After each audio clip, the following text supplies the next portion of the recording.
이낙연 전 대표 등판론 어떤 무게로 볼 수 있을까요? 다른 이야기나 뭔가 성찰적인 메시지를 내놓은 적이 있냐? 전 못 봤어요.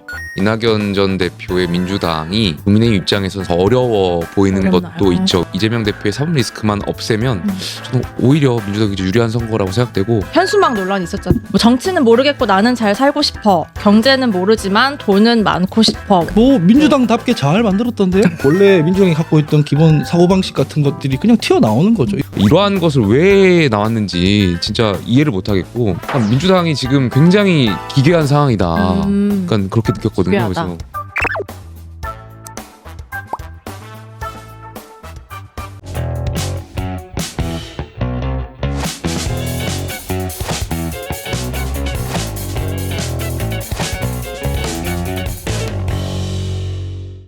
지난주에 저희가 김영태 최고위원님 보자마자 천하용인 회동에서 네. 무슨 얘기했는지 득달같이 물어봤었잖아요. 네네네.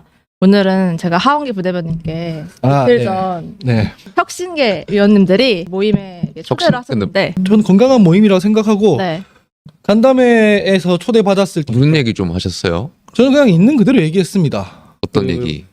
뭐 이를테면 전세 사기 때문에 사람들이 죽어가고 있고 5월 달에 여야가 합의해서 특별법을 입법했을 때 6개월마다 보완 입법을 한다고 했는데 지금 6개월 지나서 11월이거든요. 12월 다 돼가는데 그거는 진척도 안 나가고 있는데 뭐 아무리 비리 검사라고 하지만은 이재명 대표 수사팀장 탄핵안 이런 거 하고 있으면 이게 이 정권이 폭정을 하면은 국민을 지켜야 하는 게 제1야당인데 제1야당이 지금 국민들로 제1야당을 지켜달라고 하고 있는 거 아니냐. 이거는 문제가 있다. 이런 얘기를 했더니 욕을 엄청 먹었죠. 그리고 방탄한다는 얘기지 않습니까? 네, 아니 그래서 저희가 듣고 싶은 얘기는 탈당하신답니까?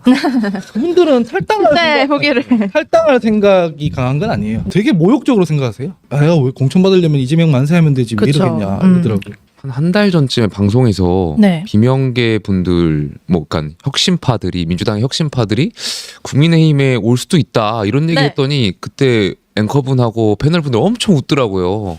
그래서 제가 한 2003년도에 그 독수리 오영제를 얘기하면서 그때 김영춘, 김부겸 이런 분들이 한나라당을 탈당하고 통합연대였나요? 그걸 만들면서 열린우리당 창당을 했던 것인데 그런 사례 막 얘기를 했어요. 근데 지금 민주당 상황이 과거에 민주당이 갖고 있었던 어떤 진보적인 가치라든지 이런 것, 다원성이라든지 이런 것을 잃고 이재명 대표만을 위한 정당으로 가고 있는 것 같아서 저는 그 말씀하신 의원분들이 충분히 탈당할 가능성도 있다라고 봐요. 얘기 나온 김에 민주당 이슈 먼저 볼까요? 그럴까요 그러면? 네. 결국 이분이 합류하면 좀 화력이 좀 커지지 않을까라고 생각이 들어요. 이낙연 전 대표인데요. 최근 인터뷰 등을 보면은 이재명 대표를 향해서 굉장히 작심 비판을 하고 계시거든요. 사법 문제가 당을 옥죄고 있다. 도덕적인 감수성이 퇴화했다 등의 얘기를 하는데 이낙연 전 대표 등판론 혹은 역할론 어떤 무게로 볼 수 있을까요? 제가 그 혁신과 원칙? 혁원? 원칙과 상식. 원칙과 상식. 뭐 이런 의도적으로 일부러 모르시는 척하는 거 아니에요? 뭐 공정과 상식이라고 할 뻔했어요. 아이고. 가서 간담회에서 그 민주당이 공정이라는 가치를 왜 윤석열 대통령에게 빼앗겼는지를 묻더라고요. 네. 제가 뭐라고 했냐면 지자체장이 성폭행하는 당인데 무슨 공정을 탓하냐. 조국 장관 사태 보면은 그 뭐 언빠 찬스 써가지고 비겁하게 했던 정당인 거 아니냐. 부동산 관련해서 남들이 조금 더 잘 살고 싶다는 욕망은 죄악시해놓고 자기들은 똘똘한 한 채 챙겼지 않느냐. 그러니까 뺏긴 건데 그거를 물어볼 게 뭐 있냐. 근데 이거 이재명 체제에서 있었던 일이냐. 문재인 정부 체제에서 있었던 일이다. 당신들은 그러면 반성문을 철저하게 써냈냐. 라는 얘기를 했어요. 그러니까 비명계 이런 게 의미가 없는 거예요. 나는 그냥 뭐 총체적으로 민주당이 심판받았던 맥락들이 있는 건데 이낙연 대표 같으면은 그러면은 본인이 실제로 유권자들한테 심판받고 선택받지 못했던 것에 대해서 뭔가 다른 이야기나 뭔가 성찰적인 메시지를 내놓은 적이 있냐. 전 못 봤어요. 사실은 그거 항상 얘기할 때 지금 이재명 대표와 이 약간 각을 세워서 얘기할 뿐이잖아요. 그건 권력 투쟁이죠. 그래서 이분이 온다고 해서 구심점이 그렇게 생길까 하는 의문이 일단 하나 있고요. 일단 저 같은 사람만 해도 그러면 저것도 그냥 이전 투구네라고 볼 거거든요. 그래서 더 안 좋아질 거라고 생각해요. 오히려. 네. 네.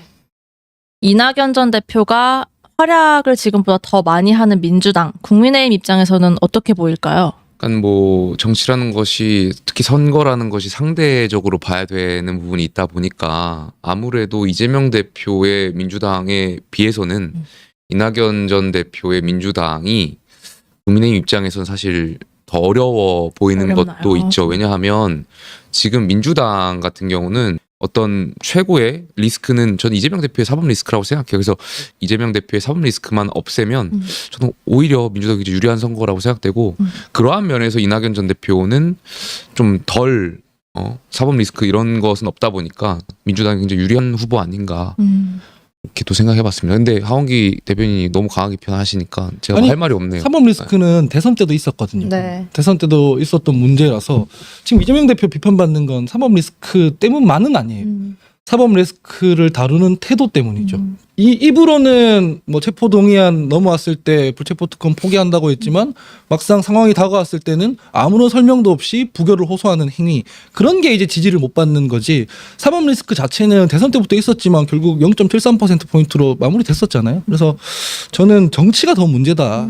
정당 운영하는 방식, 메시지 이런 것들이 더 문제라고 생각해요. 한 가지 더 이제 하원기 부대변님이 좀 불을 뿜으실 만한 이슈를 얘기를 해보면요. 현수막 논란이 있었잖아요. 네. 뭐 정치는 모르겠고 나는 잘 살고 싶어. 경제는 모르지만 돈은 많고 싶어. 뭐 이런 내용이 주로 실렸거든요. 그러니까 어떻게 이런 판단이 당내에서 이루어졌다고 봐야 하는지. 뭐 민주당답게 잘 만들었던데요? 이런 방송 끝나면 또 이제 너무 심했나 이러신다고. 아니 제가 다른 얘기하는 게 아니에요. 선대위에 있을 때, 대선 선대위에 있을 때 이재명 대표 슬로건이 나를 위해였어요. 맞아요. 기억납니다. 밑도 끝도 없는 슬로건은 뭐냐고 제가 선대위에 문제 제기했었습니다. 하는 얘기가 이런 거였어요. 우리가 지금 2030 지지층을 많이 뺏겼는데 2030들은 거대 담론, 국가 비전 이런 거보다는 이제 자기들 개인의 이익이 되는 거에 이제 지지를 한다 이런 얘기를 하더라고요. 그래서 제가 그때 이미 화를 냈었습니다. 아니 2030들이 그렇게 편협하게 사회를 볼 것 같으면 공정과 상식은 뭐며 젠더 갈등 이런 건 어디서 오는 거고 반중 정서 이런 건 왜 있는 거냐. 이게 되게 심각한 부분인데 사람들한테 이재명 후보의 민주당의 지난 대선 때 공약이 뭔지 물어보면 기억을 못 해요. 경제로는 뭐 그러니까 동의하든 안 하든 소주성이라든가 아니면은 뭐 권력기관 개혁에서 공수처 설치하겠다. 한반도 평화 프로세스 하겠다. 그 전에 박근혜 정부라고 하면은 있잖아요. 뭐 창조경제, 뭐 경제민주화. 그 전에 이명박 대통령 뭐 녹색성장 이런 게 있는 거고. 근데 이재명 대표 관련해서 우리 그 민주당의 공약이 기억이 안 나는 거예요. 국가 비전에 관한 얘기가 없고 다 그 이익 준다는 소확행이거든요. 소확행 1호 공약이 뭐였냐면은 가산자산 과세 유예였어요. 그거는 코인을 둘러싸여 있는 사회 구조적인 문제랑 상관이 없어요. 그냥 거기 뛰어들었다가 뭐 세금 내야 되는 사람들 이익 뭐 돌려주는 거죠. 그러니까 그때부터 이미 그 이런 현수막에 대한 철학이 내재돼 있었던 거예요. 나를 위해 그때부터. 근데 저희가 대선 끝나고 지선 끝나고 평가한 적이 없어요. 우리가 왜 심판받았는지 왜 선택 못 받았는지에 대한 평가하고 성찰하고 경로 수정을 한 적이 없어요. 그러니까 그때 했던 그 나를 위해가 현수막으로 나온 거예요, 그냥. 너무 자연스럽게 민주당스럽게 나온 거예요. 굿님이 왜요? 이재명 기본소득 있잖아요. 라고 댓글 달아주셨어요. 나는 기본소득을 대선 때는 후퇴했었잖아요. 싫으니까 뒤로 뺐었잖아요. 그러니까 그랬네요. 그게 큰 국가 비전이나 국가 방향에 대한 게 없고 소소하게 이 아기자기한 정책들 얘기를 했는데 그거 해야죠. 해야 되는 건데 제가 말하는 건 지도자는 사회를 어느 방향으로 갖고 가는지 얘기를 하는 사람들이잖아요.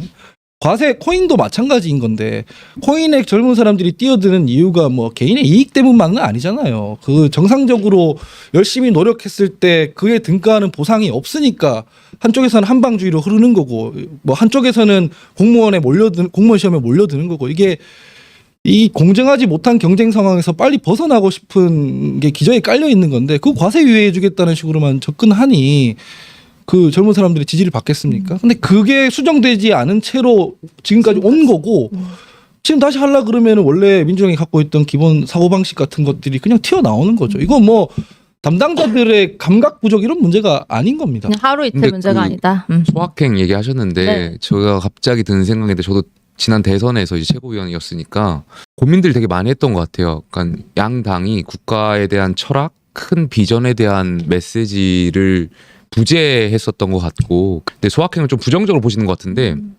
그때 그 전문가가 하셨던 말씀이 이게 90년대 미국에서 이미 있었다고 하더라고요.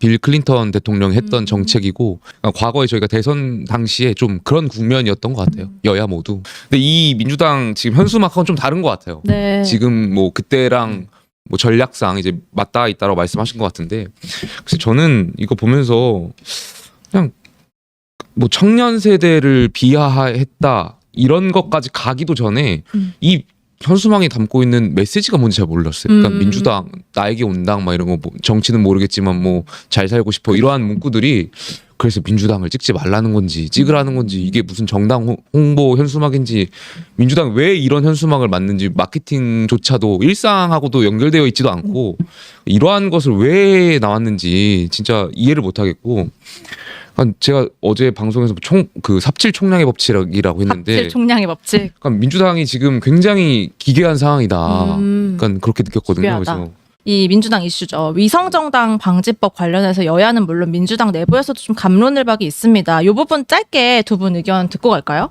연동형을 가려고 하는 이유가 결국에 사표를 방지하고 다원주의, 민주주의의 한 축인 다원성을 기반으로 해서 많은 국민들이 보다 더 국회로 목소리를 잘 반영하기 위한 그러한 법안이었는데 사실 여야가 병립형으로 지금 회귀하려고 해요. 네. 과거의 비례표제. 물론 다 장단점이 있는데 저는 하원기 대변인하고도 생각이 비슷하겠지만 우리가 정치 어떤 제도 같은 것을 발전시키기 위해서 뭔가 안을 내놨으면 물론 거기에 부작용도 있고 위성정당을 초래했던 그런 것도 있었는데 결과적으로 그걸 방지해 나갈 수 있게끔 더 발전해 나가야지 이것을 과거로 되돌려가지고 기득권을 위한 정치 제도로 돌아가는 거는 그게 과연 국민을 위한 정치인가도 저는 생각되고요. 그 선거법 자체에 대해서는 김용태 의원과 생각이 동일하고요. 근데 국민의힘은 연동형 비례제에 대해서 합의해 준 적이 없어요. 처음부터. 원래 병립형을 주장하는 그 당이었기 때문에 여기는 그냥 일관성 있게 가는 거고요. 민주당 같은 경우에는 계속 그 다양성을 확대하는 방향으로 선거제를 개편하겠다고 약속을 해왔죠. 이재명 대표 후보 시절에 위성정당 관련해서 사과했고 그 당시에 송영길 대표도 사과했고 그거 안 하겠다고 약속했습니다. 연동형이 풀린 상태에서 민주당이 약속을 지키면 위성정당 방지법을 통과시키거나 통과가 안 되더라도 위성정당 안 만들면 되는 문제. 네. 아주 심플합니다. 그냥 민주당 지도부가 약속을 지키면 되는 문제예요. 이거를 무슨 여야 합의가 안 되고 있다 이런 얘기하는 건 되게 비겁한 얘기예요. 왜냐하면 보다 선명하게 진실을 말씀드리면 민주당 지도부가 약속을 지키면 되는 문제예요. 깔끔해요. 이건 그렇게 복잡한 심플하네요. 문제도 아닙니다.